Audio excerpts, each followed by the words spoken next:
अरे भाग्यवान, मेरे जूते कहाँ रखे हैं? मुझे बाहर जाने में देर हो रही है।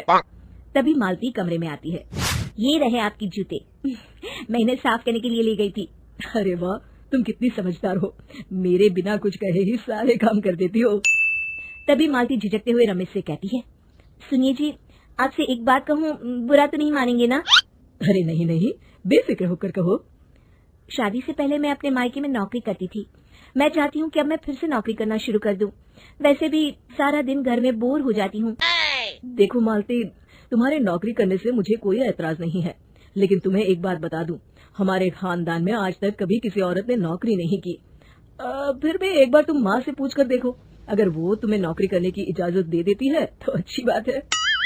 रमेश वहाँ से चला जाता है। फिर उसी शाम मालती अपनी सास के पैर दबा रही होती है। तभी उसकी सास मालती से कहती है, अरे क्या बात है बहू, आज तो ठीक तरह से मेरे पैर नहीं दबा रही, किसी ख्याल में खोई पड़ी है क्या? मैं भी तो जानूं आखिर बात क्या है। दरअसल वो माँ जी। अरे हाँ हाँ बोलो, इतना सोच क्यों रही हो? माँ जी, अगर आप बुरा न माने तो मैं नौकरी करना चाहती हूँ। घर के काम करने के बाद मेरे पास काफी वक्त बच जाता है। मालती की ये बात सुनकर उसकी सास गुस्से में कहती है, अरे बहू, तेरी तबीयत तो ठीक है ना? आज ये कैसी बहकी बातें कर रही है? भला हमारे खानदान में आज तक कभी किसी औरत ने नौकरी की है जो तू नौकरी करने की बात कर रही है, हैं? अरे बहू, तू क्या रिश्तेदारी में हमारी नाक कटाना चाहती है? जितना जल्दी हो सके अपने दिमाग से नौकरी का भूत उतार दे, और अब जा, जल्दी से रसोई में जा, खाना बनाने का वक्त हो रहा है। मालती मन मार कर खाना पकाने के लिए रसोई घर में चली जाती है। अगले दिन, नमस्ते माँ जी, कैसी हैं आप?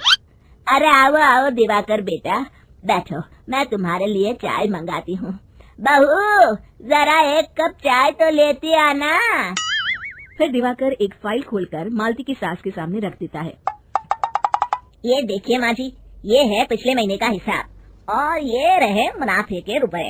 एक बार हिसाब देख लीजिए और इन कागजों पर अपने दस्तखत कर दीजिए। अरे दिवाकर बेटा, मैंने भला आज तक कभी तेरा हिसाब देखा है जो अब देखूंगी? ला बता, कहाँ दस्तखत करूँ? तभी मालती चाय लेकर वहाँ आ जाती है और अपनी सास को बिना कागजातों को पढ़े इस तरह लापरवाही से दस्तखत करते हुए देखकर हैरान रह जाती है। अच्छा माँ जी, अब मैं चलता हूँ, फैक्ट्री में बहुत काम है। फिर दिवाकर वहाँ से चला जाता है। कुछ दिनों बाद मालती बाजार में कुछ सामान खरीद रही होती है।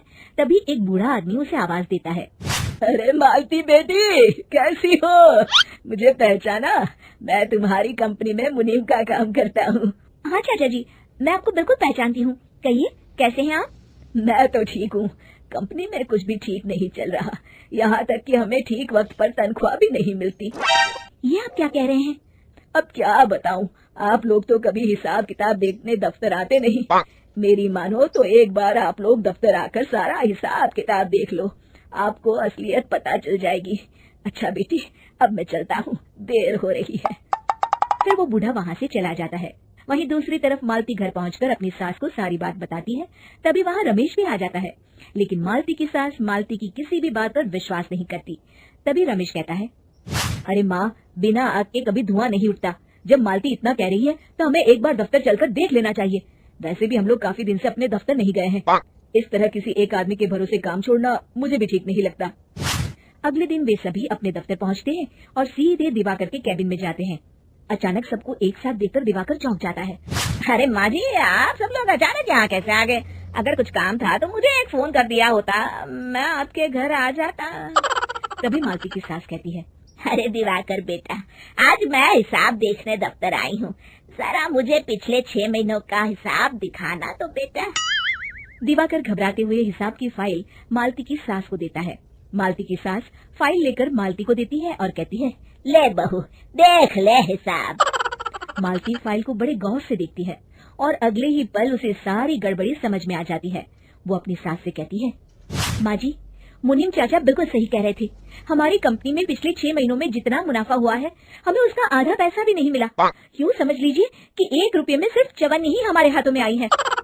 मालती की बातें सुनकर मालती की सास गुस्से से दिवाकर को पूछती है, क्यों दिवाकर, मेरी बहू जो कह रही है वो सच है?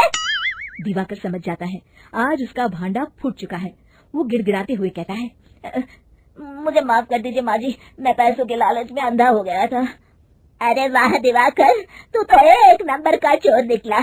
इतने दिनों से मैं तुझ पर आंख बंद करके भरोसा करती रही और तू मुझे ही चुना लगाता रहा।